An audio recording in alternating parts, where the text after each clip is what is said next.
Germantown Multi-Speciality Hospital, Dr. Mir Jawad Zar Khan, National Award winner, Senior Orthopedic Surgeon and Director of Germantown Multi-Speciality Hospital। इनके साथ most senior and world experience doctor की team आपकी खिदमत में रहेगी। Doctor Wasif Azam, doctor Bharvi Chandori.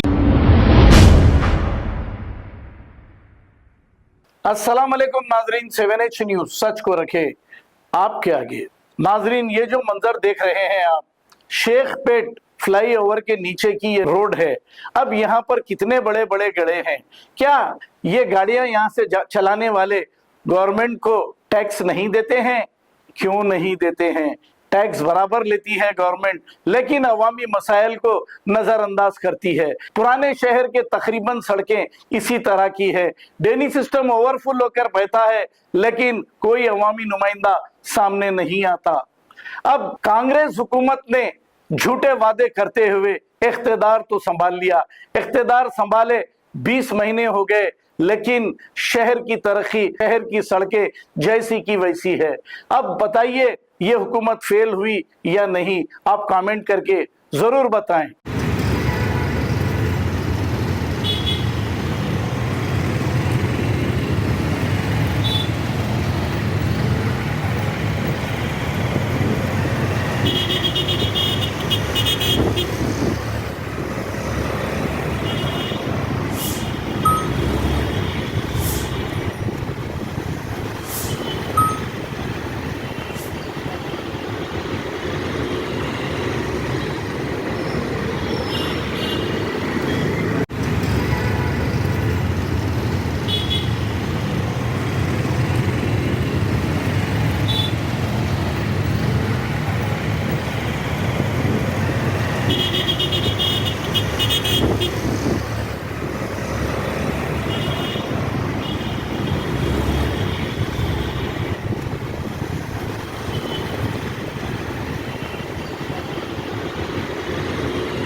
Germantown Multi-Speciality Hospital, Dr. Mir Jawad Zar Khan, National Award winner, Senior Orthopedic Surgeon and Director of Germantown Multi-Speciality Hospital। इनके साथ most senior and world experience doctor की team आपकी खिदमत में रहेगी। Doctor Wasif Azam, doctor Bharvi Chandori, senior cardiologist और दीगर specialist doctor की टीम खिदमत अंजाम दे रही है। Robotic surgery, advance cath lab, MRI, operation theatre, ICU, 2D ultrasound and pathological laboratory की 24 घंटे इमरजेंसी सर्विस के साथ अपने तमाम अमराज का मुकम्मल इलाज करवाइए। Germanton multi speciality hospital, opposite to pillar number 150, Attapur, Hyderabad. खबर है शहर की, खबर है गाँव की, खबर है सारी दुनिया की। 7H न्यूज पसंद आए तो लाइक कीजिए, शेयर कीजिए और सब्सक्राइब करना ना भूले। 7H news.